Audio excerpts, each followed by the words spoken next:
يا حبيبنا يا سيدنا يا شيخنا. Assalamualaikum warahmatullahi wabarakatuh. Alhamdulillahirabbil alamin wassalatu wassalamu ala asyrofil anbiya'i wal mursalin wa ala alihi wa sahbihi wasallam ajma'in. Alhamdulillah, ini yang kedua kalinya Umi ke Indramayu, karena Umi paling senang dengan bangga di Indramayu. Jadi kalau anak-anakku tersayang, kalau tahu Umi asli besar, lahir dan besar di Singapura. So I speak perfectly English, British English, Cambridge University. Jadi tolong Anida, please upgrade your English, update your English and your pronunciation. Kalau anak-anakku tersayang, kalau tahu Habib Arif Syarifah Istiqomah, dulu mondok di Al-Asriyah Nurul Iman Parung Bogor, itu ini yang ngajar English. Karena sama almarhum Syekh Habib Sekraf bin Mahdi bin Syabal Kabir Salim, almarhum suaminya Umi dan guru Umi dan juga Habib Arif dan Syarifah Istiqomah. Abah itu mulai pesantren Al-Asriyah Nurul Iman di Parung Bogor dengan bertujuan untuk pendidikan anak perempuan. Kenapa anak perempuan penting? Karena mereka adalah pendidik pertama anak. Ibu adalah pendidik pertama. Jadi yang paling penting adalah pendidikan anak perempuan. Kalau kita nonton berita di Afghanistan, di negara-negara yang banyak konfliknya, mereka sangat-sangat tidak setuju anak perempuan sekolah. Di Iran, sekolah-sekolah perempuan dikasih gas beracun supaya anak-anak itu ketakutan keluar dari sekolah. Bagi mereka anak perempuan harus di rumah. Tugasnya hanya melahirkan, mengurus rumah tangga, masak, ngurus suami. Tidak boleh pintar, tidak boleh cerdas. Anak-anakku sayang, kalau Anda punya ibu yang kurang cerdas, yang kurang pintar, bagaimana akan mendidik Anda dari buayan? Minal mahdi ilal lahdi. Itu tugas pertama adalah seorang ibu. Sebab itu Umi selalu pesan dengan alumni dari Al-Asriyah Nurul Iman Parung Bogor, setelah Anda menikah, setelah Anda selesai S1, baru Anda boleh menikah. Dan setelah Anda menikah, Anda harus mengurus anak-anak Anda, harus melahirkan keturunan yang soleh dan solehah. Insya Allah hafidhah. Selesai SD, kirim ke Al-Asriyah Nurul Iman Parung Bogor. Gratis dari tempat tinggal, makan, kesehatan, dan pendidikan. Terutama anak perempuan. Karena anak perempuan ini harus dirawat, dijaga, disayang. Terutama anak-anak yatim perempuan. Anak yatim perempuan, mereka masih dibilang yatim sampai mereka menikah. Beda dengan anak laki-laki, mereka dibilang yatim hanya sampai mereka baligh. Setelah baligh, anak laki-laki itu bukan lagi yatim. Jadi itu kita harus ingat. Kalau ada anak yatim, laki, perempuan, duafa di daerah sini, di Indramayu, kirim ke Al-Asriyah Nurul Iman. Jangan masuk di Miftahul Ulum. Tetapi yang diterima di Al-Asriyah Nurul Iman hanya anak yatim yang punya surat kematian ayah atau anak duafa yang punya surat keterangan tidak mampu. Di zaman Abah, semuanya Abah terima, yang mampu dan tidak mampu. Sebab itu ada Habib Arif, ada Syarifah Istiqomah. Tetapi di zamannya Umi tidak bisa lagi terima anak yang mampu di Al-Asriyah Nurul Iman. Terlalu berat. Dulu di zaman Habib, Syekh Habib Segaf bin Mahdi bin Syekh Abu Bakar bin Salim, santri kami 23.000 gratis. Dari 98 sampai 2010. Satu minggu sebelum Habib sakit, Habib bilang dengan Umi, Wahid, saya akan meninggal di hari Jumat jam 9 pagi. Kamu akan melanjutkan Nurul Iman sampai kiamat, tetap gratis. Kamu tidak bisa seperti saya, karena Habib Segaf, Syekh Habib Segaf bin Mahdi bin Syekh Abu Bakar itu seorang keramat. Jadi Abah Segaf ini bisa menghitung hari apa, jam berapa dia akan meninggal. Sekarang Umi belum pernah menemukan ulama, orang alim atau habib yang bisa menghitung kematian beliau. Jadi waktu Abah dulu tinggal di Surabaya, Abah dulu aslinya dari Dompu, NTB. Ada di sini yang dari daerah luar Pulau Jawa? Dari mana? Lampung, Riau, ya alhamdulillah. Tapi belum ada yang dari Dompu, NTB, Nusa Tenggara Barat. Abah dari Dompu, Nusa Tenggara Barat. Setelah Pulau Jawa, Pulau Bali, habis Bali Lombok, habis Lombok Sumbawa. Jadi Abah dari Pulau Sumbawa. Dari situ Abah bangun pesantren namanya Ar-Rahmah, khusus anak perempuan. Karena anak perempuan di daerah itu jarang yang bisa sekolah, karena sekolahnya terlalu jauh. Jadi daripada orang tuanya kepikiran nanti takut anaknya diculik, dijadikan babu di luar negeri, atau human trafficking, dijual, lebih baik anaknya tidak sekolah, diajarkan menjahit, masak dan yang lain-lain. Tidak apa-apa, tetapi anak perempuan terutama harus sekolah, karena ibulah pendidik pertama yang mengajarkan kita Al-Quran, yang mengajarkan kita doa sebelum makan. Siapa? Ibu kan. Gak mungkin bapak tiba-tiba waktu makan muncul bapak, yuk kita baca doa sebelum makan. Yang ajar bicara juga pertama adalah ibu. Ini atau ini bunda, ini ibu atau mama, itu adalah ibu. Jadi Habib bikin pesantren, bangun pesantren Ar-Rahmah di Dompu, NTB. Istri pertama diminta dampingi. Habib balik lagi ke tanah Arab karena Abah itu senang mencari ilmu, terutama ilmu laduni. Ilmu laduni itu adalah salah satunya ilmu yang bisa menghitung tanggal, hari kematian, jam berapa,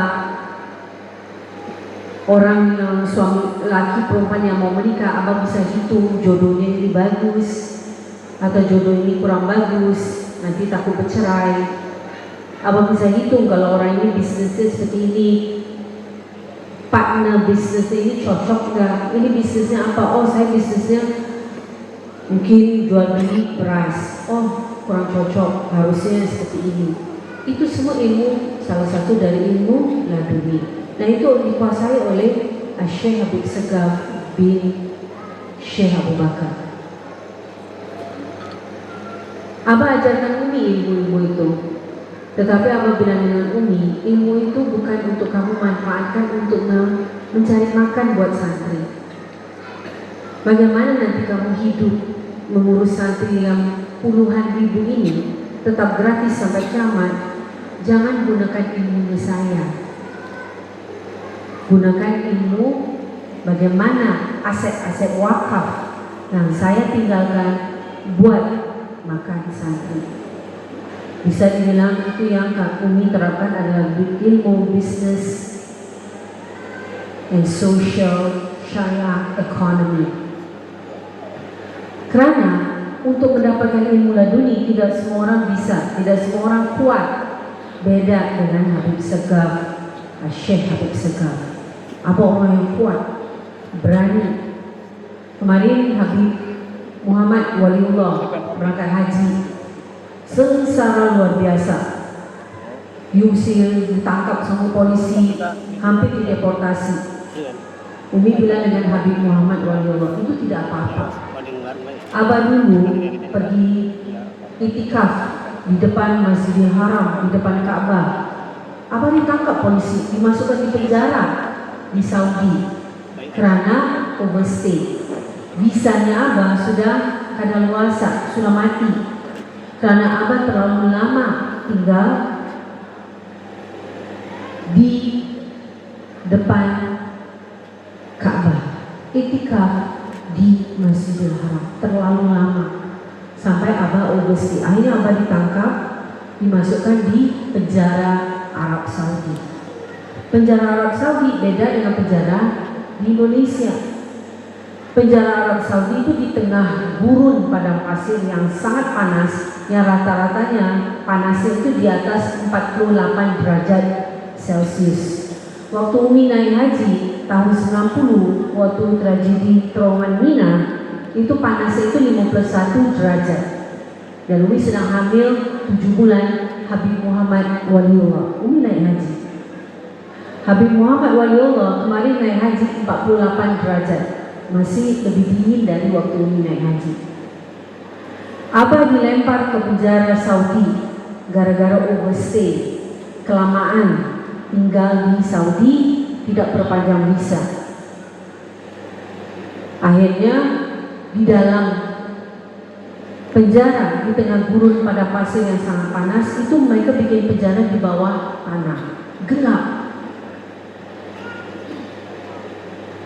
Di situ satu ruang itu orang semua tidak bisa tidur baring, semuanya tidurnya duduk. Di situ ada orang Cina, ada orang Korea yang rata-rata sudah gila. Sampai Abah belajar menyanyi lagu Cina karena teman sepenjaranya orang Cina. Itu kalau dikasih makan tuh dilempar aja. Tidak ada piring, nggak ada garpu, nggak ada sendok, apalagi gelas. Gelas yang minum air dari keran di WC. Jadi di situ ada tempat WC-nya, itu ada keran, di situ minum airnya. Semuanya sudah kurus-kurus, tunggu mati aja.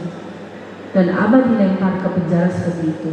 Sebab itu bilang Habib Muhammad, Habib Hasan, Habibullah, Syarifah Nabila, 4 orang yang berangkat haji tahun ini, Anda belum apa-apa. Alhamdulillah mereka dibantu. Kemungkinan dibantu sama malaikat. Akhirnya tidak jadi masuk penjara dan tidak jadi dideportasi ke Indonesia. Kalau Abah masuk di penjara, di dalam penjara itu tidak ada yang tahu, keluarga, teman-teman tidak ada yang tahu Abah di penjara di bawah tanah di gurun padang pasir di Arab Saudi. Abah mau keluar bagaimana? Ceritanya Abah tuh lucu. Jadi ada satu penjaga sipir penjara ini, laki-laki, gendut, ini tebal, jatuh cinta sama Habib Segaf. Bisa bayangkan, homo. Jadi kalau Anda lihat sekarang, kenapa homo, lesbian, wah berani dia. Abah bilang orang-orang Arab itu sebenarnya rata-rata homo. Sebab itu di dalam Islam paling beratnya adalah orang yang homo, mau lesbian. Di Al-Asfiya Nurul Iman, di pesantrennya kami, ketahuan anak santri homo, mau laki-lakinya laki-laki, perempuan langsung dipecat. Untuk nggak dihukum mati. Di dalam Islam itu dihukum mati homo dengan lesbian. Sekarang orang-orang kafir paksa kita harus terima orang-orang yang homo, orang-orang yang lesbian. Itu ajaran siapa? Kalau ajarannya orang-orang ahli nar, orang-orang ahli neraka, ya silakan. Tapi dalam Islam itu hukumnya haram. Bukan haram lagi, itu mereka-mereka itu pasti langsung ke neraka. Kecuali kalau mereka bertobat. Jadi ada salah satu sipir ini senang dengan Abah kan ganteng, putih, bersih. Jadi dia kepingin mau cium Abah. Jadi ini Anda harus belajar, bukan kita lihat orang yang homo, tapi bagaimana Habib Segaf, Syekh Habib Segaf ini bagaimana harus keluar dari penjara. Kalau tidak keluar dari penjara pasti mati di dalam penjara karena tidak ada makan, tidak kena matahari, orang-orang di dalam sudah tubuh kering, tidak ada orang yang tahu apa di dalam penjara. Jadi apa? Manfaatkan kegantengannya Abah. Padahal ganteng itu kan selalu dengan perempuan, ini dengan laki-laki, laki bejat homo ini. Jadi dia bilang, saya mau cium kamu. Dia dari jauh, boleh. Kan Abah bahasa Arab, Abah fasih bahasa Arab. Bukan hanya nahu sorot, tapi balaghah dan mantik. Itu sudah ke sastra Arab. Akhirnya Abah bilang nanti malam. Kita ketemu di mana gitu. Tapi kamu harus keluarkan saya. Gak bisa kalau kita mau ciuman di dalam penjara. Manfaatnya ini adalah Anda harus tahu ketika Anda di mana berada, hanya Allah saja yang bisa menyelamatkan Anda. Habib Muhammad juga cerita, saya ditinggal. Habib Muhammad ini kan lemah, tidak kuat lari, tidak kuat jalan. Habib Hasan tinggi besar, taekwondo, dilatih Kopassus. Habib Muhammad adik dari Habib Hasan, selisih 2 tahun. Umi waktu menyusui Habib Muhammad, Umi mimpi Rasulullah SAW pertama kali. Waktu Umi hamil Habib Hasan, Umi mimpi, Umi peluk pedangnya Rasulullah SAW bil fiqah. Dan Umi sholat di belakangnya Rasulullah SAW. Mereka ini orang-orang yang bisa dibilang orang-orang terpilih, tetap aja dihajar, diuji ketika mereka naik haji. Abah, orang alim, bisa dibilang waliullah, itu lebih parah ujiannya. Jadi kalau anda diuji sama Allah, jangan pernah mengeluh, apalagi curhat, nggak perlu. Langsung buka HP, sosmed. Saya ini dianiaya sama suami saya, nggak dikasih uang belanja, padahal saya mau belanja di Shopee. For what?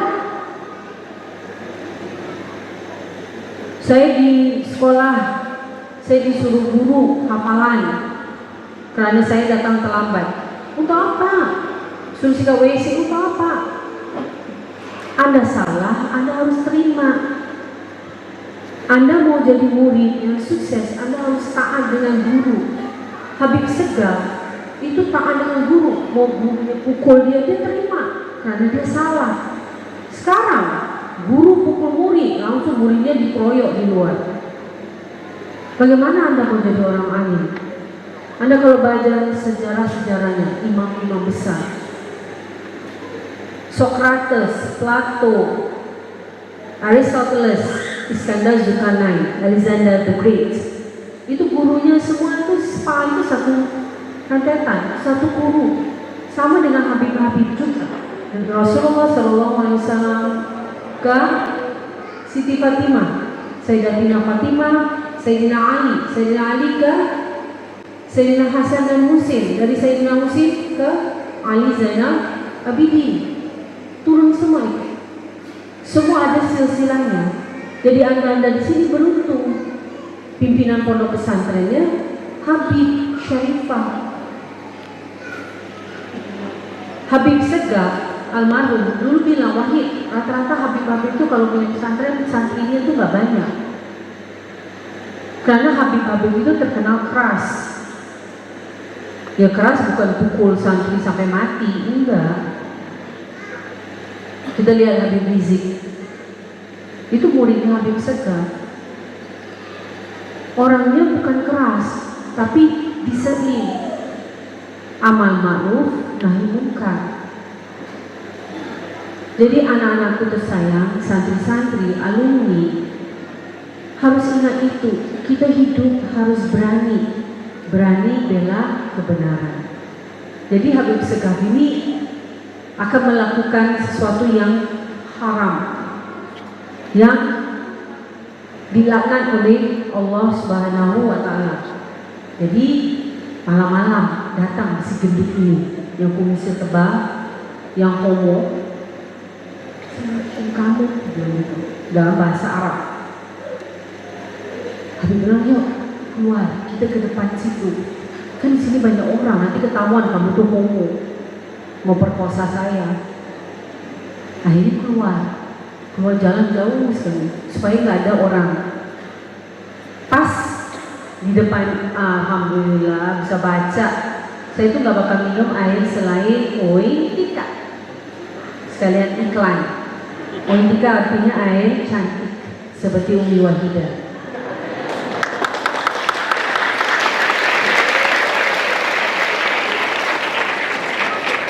Anak-anakku kalau tahu saya itu punya anak 7, cucu saya sudah 14. Yes.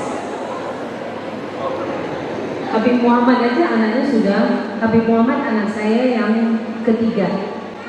Saya kalau kemana-mana orang pikir ini suami saya. Karena Habib Muhammad awet tua, saya awet muda. Yang namanya orang Arab kan boros. Jadi yang berewokan gitu. Ini pernah ibu dengan imigrasi Saudi berangkat umroh, umur Umi kan sudah 55 tahun. Jadi waktu Umi berangkat umroh, Umi usia 50. Jadi kalau ibu-ibu berangkat umroh atau haji di atas 45 tahun sudah tidak perlu muhrim. Waktu itu umur Umi sudah 50 tahun. Jadi Umi berangkat dengan Habib Muhammad Waliullah. Antri di imigrasi. Imigrasi kan terpisah. Perempuan sendiri, laki-laki sendiri. Terus Umi datang dikasih paspor. Langsung orang imigrasi Saudi itu bilang, Aina muhrim. Terus Umi bilang, umur saya 50. La muhrim, gaya. Tapi kalau di sini kan kita pede kan. Saya kan udah 50 tahun. Untuk apa saya pakai muhrim? Saya udah tua. Aina muhrim, dia bilang saya. Ini gak peduli umur kamu berapa, Aina muhrim. Dia panggil, Muhammad. Habib Muhammad ini masih jauh di sebelah kan terpisah. Turun dari pesawat kan tahu kan, gak rambutnya lecem, terus berewokan, gak satu malam gak tidur. Datang mah, hah? Umi bilang, hadza walad, ini anak laki-laki saya. Lah, hadza zawju, juga ini suami kamu. Enggak, ini anak saya. Lah, wah, sudah yang penting kamu bahagia. Jadi ini bilang suaminya ini. Jadi Habib Segaf sudah di depan itu, pas di depan pintu penjara itu. Karena di situ yang sepi, nggak ada teman-temannya, supaya nggak ketahuan ini orang homo. Dia baru mau cium Habib Segaf langsung lari keluar dari penjara itu. Dia teriak-teriak, tapi dia nggak bisa teriak keras-keras kan? Kenapa kamu keluarkan narapidana ini kan? Pasti kan ketahuan bahwa dia mau cium Habib Segaf. Jadi dia sendiri diam aja. Abah langsung lari. Itu penjara di tengah gurun padang pasir, tidak ada rumah sama sekali, semuanya pasir. Dan itu di tengah malam buta. Anda bisa bayangkan tengah malam buta di padang pasir, gelap gulita. Habib Segaf lari sekeras-kerasnya cari lampu. Karena kalau di lampu pasti ada rumah. Lari lebih dari 1 jam ketemu. Dari jauh kelihatan ada lampu sebuah rumah. Lari terus diketuk. Buka. Badui. Di sana Badui di Arab Saudi itu pakai senapang. Karena mereka masih ada kabilah-kabilahnya. Orang-orang Badui di desa-desa itu di padang pasir itu tidak ikut aturan kerajaan Arab Saudi. Mereka punya hukum sendiri, punya pimpinan sendiri. Jadi ada orang ini, kabilah ini, rajanya dipakai senapang. Ya. Limada? Aina? Syekh? Mana hala? Apa ini? Malam-malam ketuk pintu. Terus sahabatnya cerita, saya baru lari dari ini, saya ditanya, masuk. Jadi orang-orang Badui ini benar-benar orang-orang yang rahat. Dia tahu apa ini dalam masalah besar, abah ini tidak sangka, dia lupa visanya, overstay, dikasih abah makan, bakar yang bilang besok saya antar kamu ke kota, balik ke Makkah. Jadi dengan anak-anak Umi, ketika Anda satu cobaan, jangan pernah mengeluh. Umi paling tidak suka dengar murid-muridnya Umi, alumninya Umi cerita kejelekan tentang suaminya lah, kejelekan tentang istrinya lah, kejelekan tentang mertuanya, belum lagi tetangganya. Kalau punya pesantren, oh saya banyak saingan. So what to all? Who cares? Apa berdiri? Paling bagus Anda mau mengeluh kepada Allah Subhanahu wa Ta'ala. Bangun tahajud. Seperti di Nurul Iman, azan subuh jam 4.45, seperapat sebelum jam 5. Santri wajib bangun jam 4, sudah dibangun. Ya Hayyu ya Qayyum, sama juga di sini jam 4. Tapi di sini subuhnya lebih cepat ya, 4.35 nggak salah. Iya, 4:30 ya. Masih beringat, Umi di Osaka, Jepang, itu subuhnya itu jam 2.30, 2:30. Jadi Umi bangun tahajudnya jam 2, sholat tahajud, sholat witir, sholat taubat, sholat istihara, sholat hajat, tahajud, terus sholat witir, penutup. Tidak ada azan, karena kita di Jepang, lebih kafir. Ini lihat kami, oh alhamdulillah sudah azan subuh. Ini sholat subuh, sholat qobliyah, sholat subuh, terus tidur lagi. Padahal tidur habis subuh dilarang Rasulullah SAW. 3 waktu yang kita tidak boleh tidur: habis subuh, habis apa? Habis asar dan habis maghrib. Karena waktu-waktu itu adalah waktu-waktu di mana membuat orang itu lemah, malas.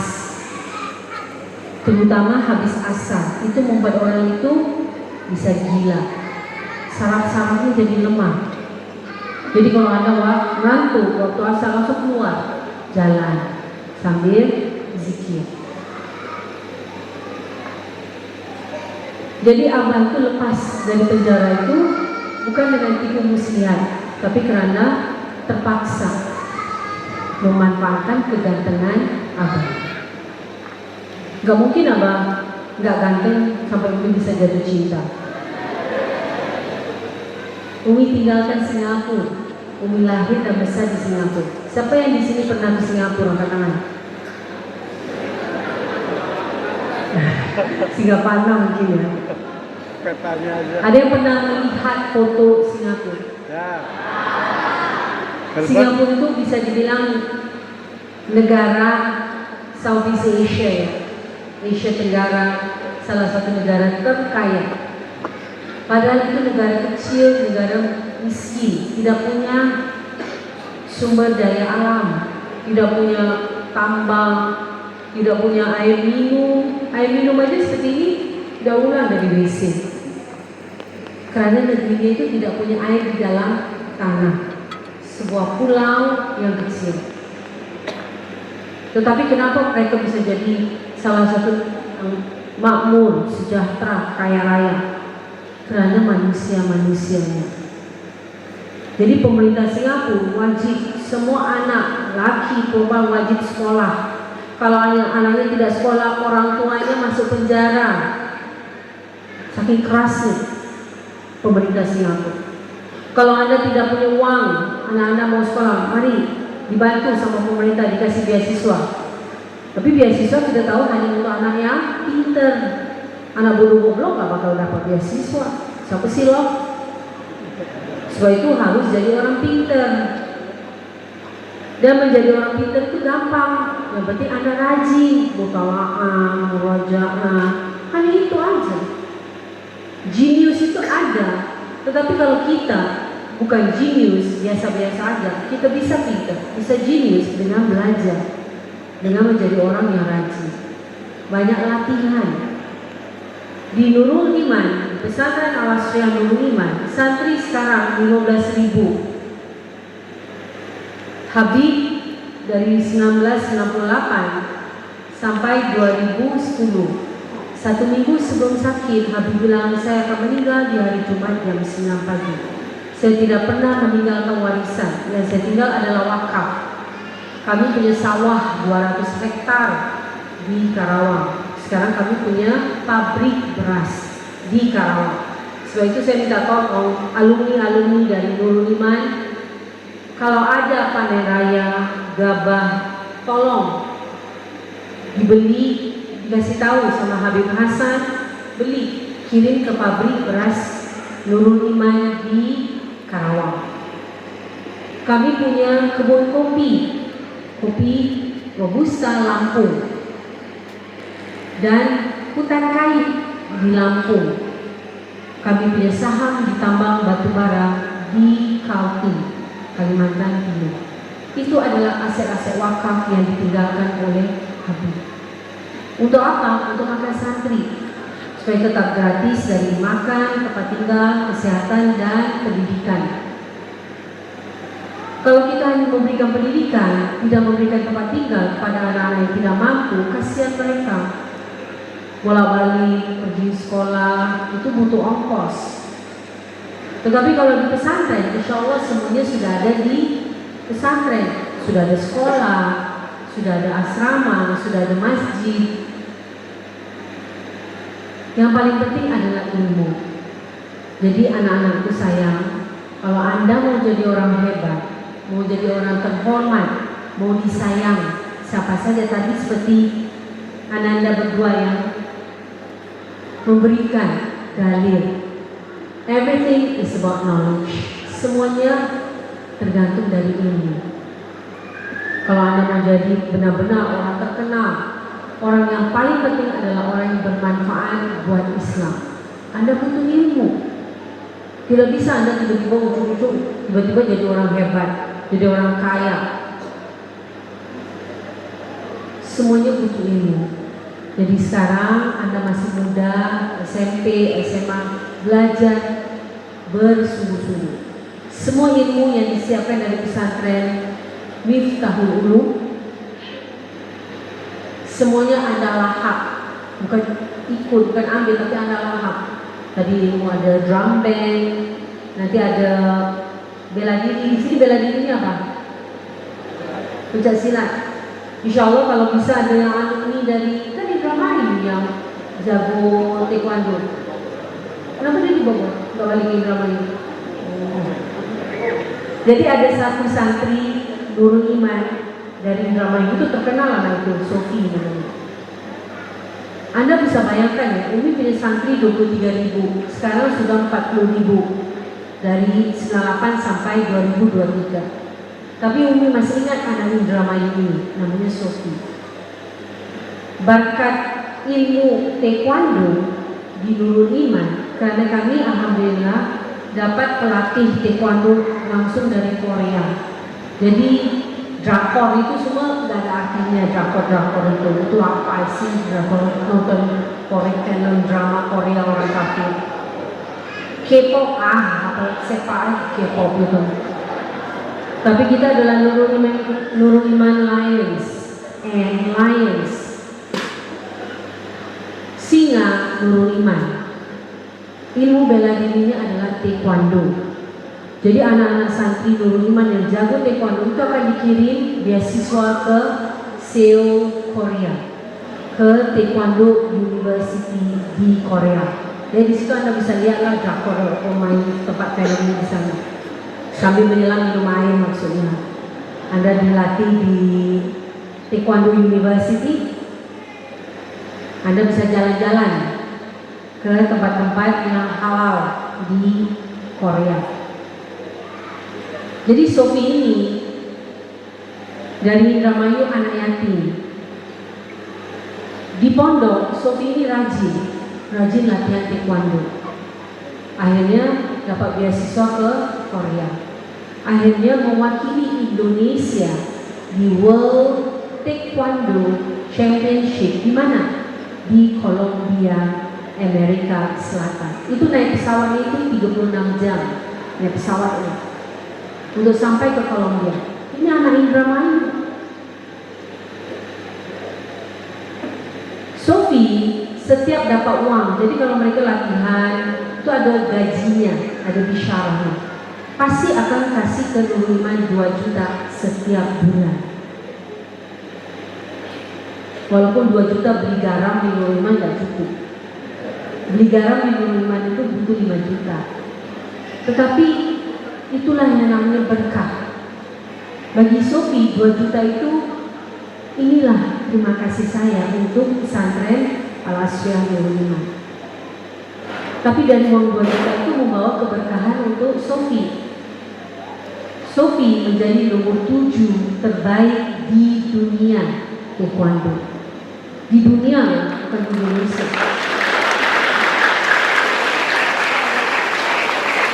Padahal Sophie adalah anak santri. Ibunya ketemu Umi nangis. Umi, terima kasih banyak Sophie bisa diterima di Nurul Iman.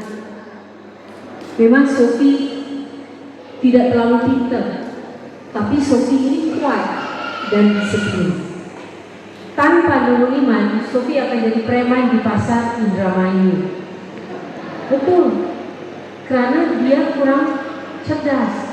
Yang diterima beasiswa itu anak yang pintar-pintar. Tetapi Sophie ini kuat, disiplin. Siapa yang mengambil Sophie, siapa yang menjadi gurunya Sophie, itu yang akan mendidik Sophie itu menjadi orang yang sukses atau orang yang gagal. Itu peran kedua, guru. Jadi untuk anak itu menjadi anak yang sukses, ada yang hebat, itu tergantung 3 orang. Pertama itu adalah ibu, pendidik pertama. Kedua adalah guru, itu peran pesantren, guru ini. Kalau Sophie tidak masuk Nurul Iman, Sophie masuk Nurul Iman pasar Indramayu, jadi preman dong, tukang palak tiap hari, karena dia kuat, berani. Gak gampang loh nomor 7 di dunia. Dan taekwondo bukan ilmu bela diri Indonesia, ilmu bela diri Korea. Sampaikan istri Presiden Korea Selatan datang ke Nurul Iman, beri penghargaan kepada Nurul Iman, kepada Umi Wahidah. Terima kasih banyak Anda mendukung pencak silatnya Korea, ilmu bela dirinya Korea. Itu bela-belain loh istri Presiden Korea Selatan. Walaupun istri Presiden Indonesia tidak peduli dengan Nurul Iman, Umi nggak peduli. Siapa sih lo? Padahal yang Umi didik adalah bangsa Indonesia. Umi nggak didik bangsa Korea, yang Umi didik bangsa Indonesia. Bayangkan orang lain, bangsa lain yang datang terima kasih sama Nurul Iman, bangsa sendiri nggak peduli. Kita kan nggak pilih Jokowi, siapa sih lo? Kan Jawa Barat nggak pilih Jokowi kan? Yang menang Jawa Barat berapa? Prabowo kan? 2 kali. Sebab itu kita dianaktirikan sama presiden yang sekarang. Karena Jawa Barat kalah Jokowi. Yang menang Jokowi itu adalah Jawa Tengah dan Jawa Timur. Seluruh Indonesia kecuali Bali ya, itu semuanya bukan Jokowi. Jadi Jawa Barat ini bisa dibilang karya karena tidak pilih Jokowi, nggak apa-apa. Yang penting kita pilih Allah Subhanahu wa Ta'ala. Yang kita minta kepada siapa? Allah Subhanahu wa Ta'ala. Jadi Umi minta tolong Anda di posisi yang sangat penting. Anda ini adalah masa depan bangsa Indonesia, Muslim Indonesia. Kemarin Umi ikut International Convention Guiding Al-Quran, Guiding the World. Menjaga Al-Quran, menjaga dunia. Hebat kan? Selama kita menjaga Al-Quran, itulah kita menjaga dunia ini, bumi ini. Karena Al-Quran sudah segala-galanya. Terus berani lagi mereka bakar Al-Quran, apa sih hubungannya? Kita nggak ganggu mereka. Lakum dinukum waliyadin. Itu yang harus kita terapkan. Orang-orang yang bakar Al-Quran kita doakan, ya Allah, Berilah mereka hidayah. Terserah mau hidayahnya bencana, malapetaka. Sekarang banjir di Norway. Jadi Norway adalah negara di utaranya Eropa. Jadi kemarin International Convention itu dari Universitas Prodi Islamic Studies, pendidikan Islam, dari Universitas Austria. Austria adalah salah satu negara di Eropa. Dan profesornya aslinya dari Turki Muslim. Dan mahasiswanya rata-rata Bosnia Muslim. Umi bilang, Umi tanya ke mereka, apa yang Anda lakukan ketika Al-Quran dibakar? Kenapa pemerintah Eropa tidak melarang orang-orang ini membakar Al-Quran? Orang Islam tidak bakar Injil, tidak bakar Taurat, tidak bakar Zabur. Untuk apa kita bakar-bakar itu semua? Karena yang paling penting, Al-Quran itu milik umat Islam. Kita harus bela. Mestinya Anda sebagai Muslim Eropa bikin petisi, ketemu anggota DPR di sana. Kenapa dibiarkan? Ini kan akan terjadi permusuhan. Orang Muslim akan sakit hati. Mungkin di Eropa karena Muslimnya sedikit, kita diam.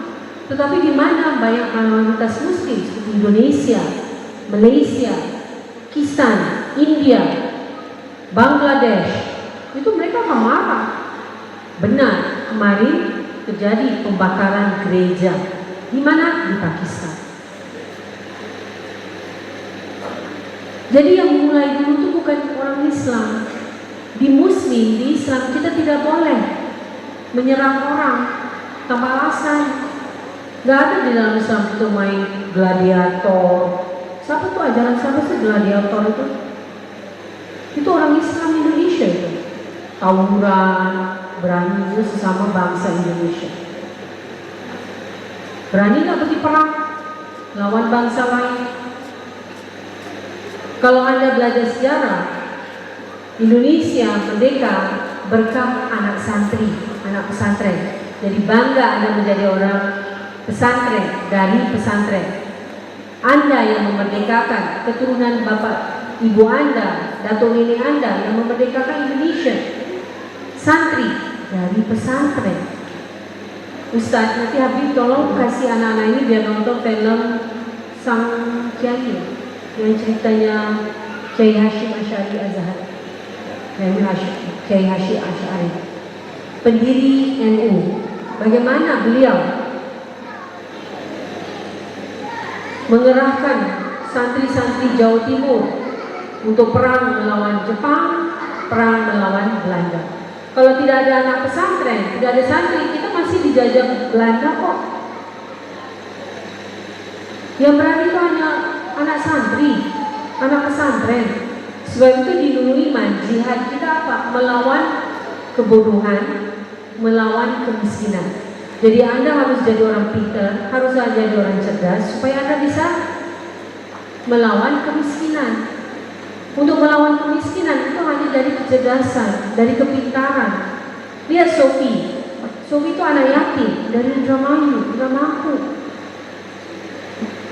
Tapi sekarang dia sudah keliling dunia, sudah jadi orang kaya, sudah punya dojang. Dojang itu adalah tempat pelatihan taekwondo. Jadi kalau karate namanya dojo, kalau taekwondo namanya dojang. Itu sudah punya orang Indramayu, bangga Indramayu, punya pengusaha, punya pusat pelatihan taekwondo, anak Indramayu. Dari mana? Dari pesantren Al-Asriyah Nurul Iman. Nanti dari Miftahul Ulum juga ada. Apa yang Anda lakukan? Do your best and be the best. Harus melakukan yang terbaik untuk menjadi yang terbaik. Jadi anak-anakku selesai SMP, SMA, masuk perguruan tinggi. Kalau tidak mampu, masuk ke sekolah agama Islam Nurul Iman, Parung, Bogor. Ada 3 prodi, Awalus Syahsiah, Pendidikan Bahasa Arab, dan Usuluddin.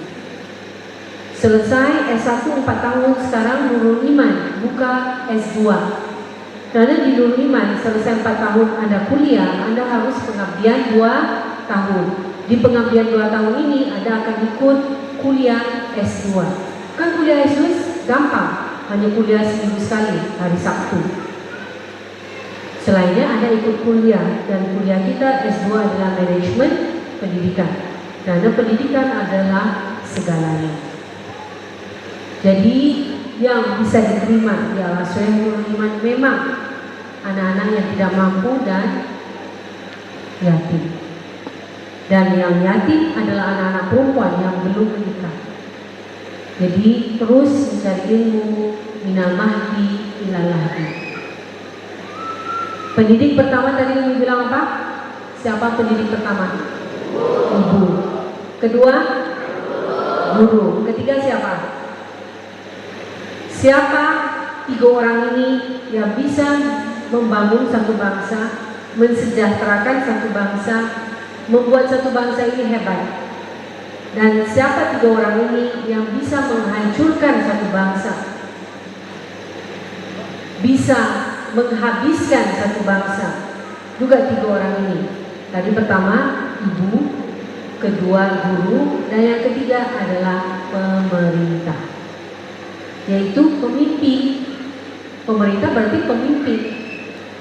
Jadi kalau ibunya hebat, gurunya hebat, pemimpinnya, bupatinya, gubernurnya, presidennya, menterinya, presidennya hebat, ini anak akan menjadi orang hebat, sukses. Tetapi kalau ibunya bermasalah, apalagi banyak ibu-ibu yang pergi jadi babu di luar negeri, bangga, saya kan pahlawan devisa, padahal ujung-ujungnya babu juga, ngepel, sikat WC, apa hebatnya? Lebih baik Anda di Indonesia dagang, usaha, jualan walaupun nasi uduk, daripada Anda tinggalkan anak-anak Anda hanya untuk jadi babu di luar negeri. Oh, saya nggak jadi babu di luar negeri, saya jadi bagian admin.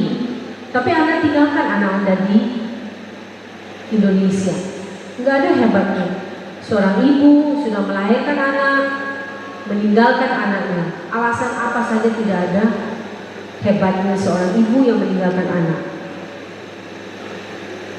Guru sama pentingnya, mengajar santri, mengajar murid untuk hebat. Sebab itu guru itu belum dibilang hebat kalau muridnya belum hebat.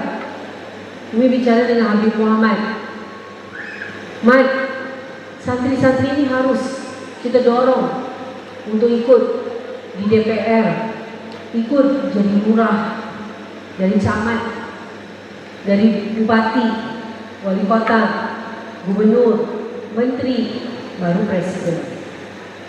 Gak apa-apa. Yang laki-laki ikut di pemerintahan, yang perempuan juga bisa. Yang penting suami ridho. Bicara dengan suami, Mas, saya mau ikut jadi Bu Lurah. Kan Mas sudah jadi Pak Lurah di desa sebelah, saya jadi Bu Lurah lah di desa ini. Jadi suami istri itu lurah. Gak apa-apa. Kan Bu Lurah gak perlu gaya-gaya, dandan-dandan pergi ke kantor. Dari rumah juga bisa urus kantor. Semuanya dengan gadget dari rumah. Sama dengan Umi. Habib Segaf tinggalkan 25 unit usaha, 25 usaha-usaha wakaf untuk Nurul Iman. Santri bisa tetap makan, guru tetap digaji, listrik bisa dibayar. Untuk operasional Nurul Iman, karena kita tidak ada donasi, tidak ada sumbangan, dan kita tidak minta-minta crowdfunding, buka-buka kota, pinggir jalan, minta-minta sumbangan. Nah, karena Abah dulu pesan ke Umi dari Rasulullah SAW, di akhir zaman anak yatim akan diperjualbelikan, orang-orang miskin akan diperjualbelikan. Bagaimana? Itu saya punya pesantren loh. Anak santri saya duafa, anak santri saya yatim, nyumbang dong. Itu yang namanya jual anak yatim, jual duafa. Tidak boleh. Itu sudah sabdanya Rasulullah Shallallahu Alaihi Wasallam. Jadi Nurul Iman tidak ada. Kalau mau nyumbang silakan, tapi kami tidak pernah minta, karena yang kami minta hanya kepada Allah Subhanahu Wa Taala. Jadi Habib Syarifah minta doa supaya selesai jadi ini. Nggak perlu naik-naikkan SPP, karena ilmu itu milik Allah, harus gratis. Di Nurul Iman murid-murid juga begitu, ngajar harus gratis. Dari mana kita dapat rezeki halalan thayyiban wal barakah? Itu semua dari usaha, dari dagang. Karena itu adalah profesi para nabi dan para rasul. Bagaimana kita mau jadi orang kaya? Seperti Sayyidatina Khadijah. Sepertiga tanah Makkah milik Sayyidatina Khadijah. Sayyidatina Khadijah itu adalah seorang bos, lady boss, businesswoman. Sayyidina Utsman bin Affan punya wakaf sumur air minum, punya wakaf kebun kurma, punya hotel sampai sekarang masih ada, masih dinikmati oleh umat Islam. Semuanya dari mana? Dari usaha dan dagang. Jangan jadi pegawai, susah untuk kaya. Lebih baik jadi pengusaha dan pedagang. Sebab itu santri dari Nurul Iman dapat modal jual produk-produk Nurul Iman. Kami sekarang sudah punya 65 usaha, 65 produk. Jadi Abah tinggalkan kami 25 bisnis, sekarang sudah menjadi 65 bisnis. Jadi menginginkan kalau Dr. Umi Wahidah bisa memberi makan ke santri gratis, tempat tinggal, makan, kesehatan dan pendidikan. Guru-guru tetap digaji, guru-guru dapat rumah, dibayarkan BPJS Kesehatan Tenaga Kerja. Insya Allah murid-murid dari Syekh Habib Segaf bin Mahdi bin Syabal bin Salim dan muridnya Dr. Umi Wahidah, insya Allah akan bisa lebih dari itu. Karena guru itu belum hebat kalau muridnya tidak lebih hebat. Contoh Socrates. Socrates itu adalah gurunya Plato. Ini semuanya filsuf-filsuf dari Yunani. Muridnya Plato adalah Aristoteles, dan Aristoteles adalah gurunya Iskandar Zulkarnain, Alexander the Great, yang seorang nabi. Jadi mereka-mereka ini, guru-guru ini bukan siapa-siapa kalau muridnya itu tidak jadi apa-apa. Jadi Anda ini yang dari pesantren Miftahul Ulum, Anda mau jadi hebat, Anda bisa hebat, itu yang terangkat namanya adalah guru-guru Anda, pesantrennya Anda. Kalau Anda mau jadi orang yang tidak hebat, orang yang bermasalah, jangan mengaku Anda dari pesantren. Bilang aja saya dari comberan mana juga. Setelah itu murid-muridnya Umi, murid-muridnya Abah, insya Allah tetap mengajar. Anda mau jadi orang kaya bagaimanapun, tetapi tetap Anda harus mengajar. Karena ilmu itu ada berkahnya, tetapi juga kalau tidak diamalkan bisa jadi masalah. Jadi sayangku, excuse me, seorang ibu paling pertama itu disiplin anaknya sendiri. Jadi sayangku, walau bagaimanapun hebatnya seorang murid, itu pasti ada gurunya di belakangnya. Bagaimana hebatnya seorang anak, pasti ada ibunya yang lebih hebat. Umi seperti ini karena ibunya Umi, orang yang sangat disiplin. Teng jam 6 sudah harus sarapan, teng jam 12 sudah harus makan siang, teng jam 5 sudah harus makan malam. Sehat, panjang umur, tidak ada darah tinggi, kencing manis. Sama juga Anda itu. Kalau Anda mau menjadi orang yang terhormat, Anda harus diri sendiri hebat. Dari situ orang tua Anda, guru-guru Anda, pesantren Anda, dan insya Allah negara ini, bangsa Indonesia akan dihormati. Sekarang kita orang Indonesia tidak dihormati. Di mana saja kita pasti dibilang bangsa Indon. Indon itu bagu maksudnya.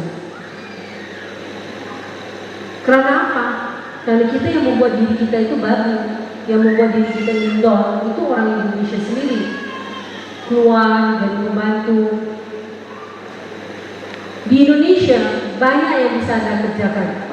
Tidak ada orang Indonesia miskin, yang ada orang Indonesia pemalas. Coba Anda ke Singapura.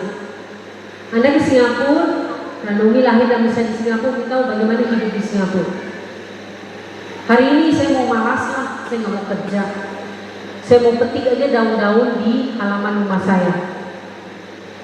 Kan semua daun bisa dimakan, kecuali daun pintu, daun jendela, dan daun telinga.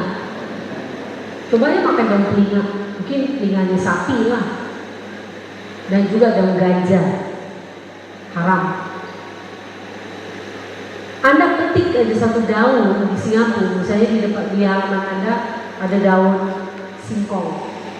Padahal daun singkong itu tidak ada di Singapura. Anda kalau tahu harga satu batang daun singkong di Singapura itu harganya $1. $1 itu Rp10.000. Satu batang daun singkong. Jadi misalnya Anda malas, Anda nggak mau kerja, Anda mau bangun tidur langsung petik aja daun-daun di halaman. Anda didenda $500 sama dengan Rp5 juta. Kesalahan apa? Anda apa? Petik daun di Singapura.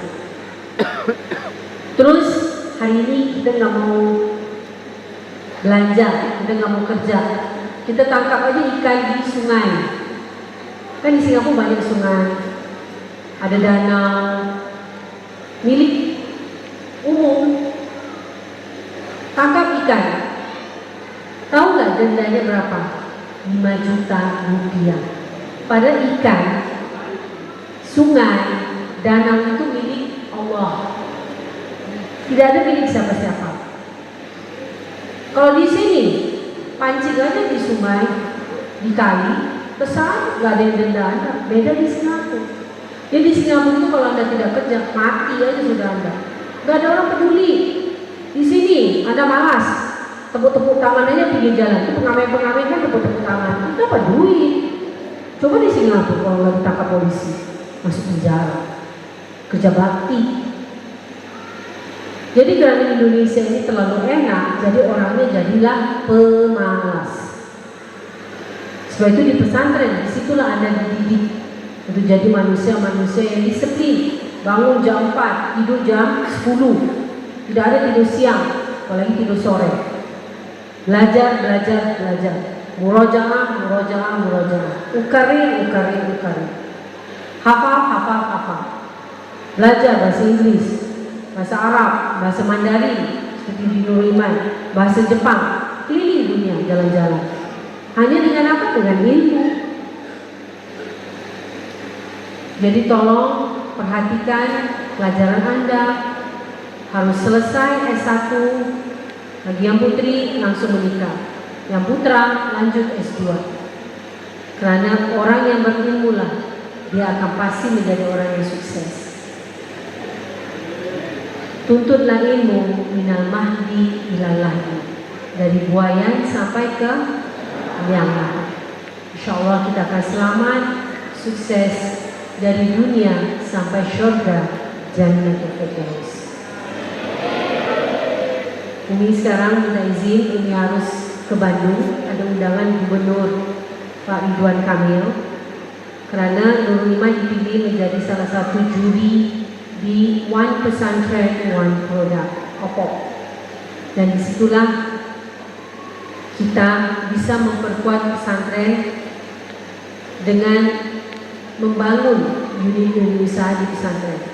Kalau Nurul Iman dipercaya sama Bank Indonesia dari Departemen Ekonomi Keuangan Syariah untuk membangun 3 unit usaha di pesantren-pesantren seluruh Indonesia, dari Sabang sampai Merauke.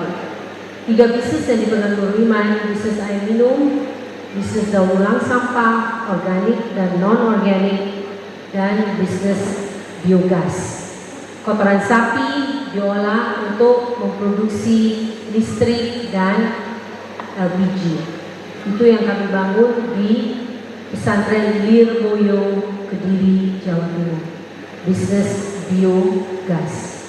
Insyaallah semua santri-santri, alumni, santri dari Miftahul Ulum, alumni dari Al-Asriyah Nurul Iman Islamic Boarding School Parang Bogor, Anda akan terus mencari ilmu dan mendoakan semua keturunan kita, anak cucu keturunan kita selamat, sukses sampai syurga Jannatul Firdaus, menjadi keluarga sakinah mawaddah warahmah, mendapat keturunan yang soleh solehah, hafidah, mendapat rezeki yang halalan, thayyiban wal barakah, yang triliunan dinar, bukan dolar yang dinar, tetapi digunakan hanya untuk Islam, hanya untuk mencari ridha Allah, dan hanya untuk Rasulullah SAW, perjuangan Rasulullah SAW. Insyaallah kita semua diberikan petunjuk hidayah ke jalan siratal mustaqim sampai ke syurga Jannatul Firdaus. Selalu memperhatikan surah Al-Asr. Surah Al-Asr mempertegas, menyumpah bahwa demi waktu. Jadi anda tolong perhatikan waktu. Umi di tangan itu selalu ada jam, nggak pernah Umi lepaskan Umi. Jadi setiap detik itu Umi tahu apa yang Umi kerjakan. Ingat, ketika kita di akhirat nanti akan ditanya, umur kamu, mudanya kamu dipakai untuk apa? Oh, hidup saya main PlayStation, main game online. Siap-siap aja dihajar sama malaikat. Terus ditanya lagi, 3 hal ini: hidup kamu, umur kamu, mudanya kamu dipakai untuk apa? Itu yang pertama. Yang kedua, kamu dapat rezeki dari mana? Oh, alhamdulillah saya seorang pedagang, pengusaha yang jujur. Saya tidak pernah mengurangi timbangan. Saya selalu berusaha dan saya selalu cari rezeki yang halal, thayyiban wal barakah, walaupun sedikit tetapi berkah, diridhai Allah. Saya tidak mau makan yang haram. Insyaallah rezeki saya semua halal, thayyiban, barakah. Alhamdulillah, lepas. Yang ketiga ditanya, kamu belanjakan uang yang kamu dapat yang halal, thayyiban, barakah itu dari mana? Belanjanya kemana? Oh, saya beli handphone, iPhone, Yahudi. Terus orang Yahudi pakai uang saya untuk bunuh, bantai Muslim Palestina. Saya beli minuman orang kafir. Ini kafir ya, semua kafir. Hanya ini yang Muslim, Intika dari pesantren. Sebab itu Habib nanti di tahun ini punya air minum sendiri, merek pesantren Miftahul Ulum. Supaya santri-santri bisa minum air pesantren sendiri, wali-wali santri, alumni bisa beli air minum dari pesantren Miftahul Ulum. Sama seperti Nurul Iman, Intika, air cantik. Karena air ini sudah didoakan oleh almarhum Syekh Habib Segar. Siapa yang minum air ini akan cantik, akan soleh dan solehah, akan kuat hanya untuk beribadah kepada Allah Subhanahu wa Ta'ala. Terus Anda punya rezeki halal thayyiban, Anda belanja minum di Starbucks, kafe orang Yahudi. Anda beli produk-produk orang Yahudi. Disitulah Anda akan mendapat hukuman dari Allah SWT. Karena rezeki yang Anda pakai untuk orang-orang yang membunuh orang Islam, untuk orang-orang yang menghina Islam. Jadi itu perhatikan. Rezeki harus halalan, thayyiban, barakah, tetapi belanjanya itu kemana juga Anda harus tahu. Ya sayangku. Jadi insya Allah kita dijaga dan selalu mengamalkan al-asr. Jangan pernah menyia-nyiakan waktu dan selalu membela kebenaran. Selalu menjadi orang yang sabar. Kalau Anda selalu mengeluh, itu bukan orang yang sabar. Understand?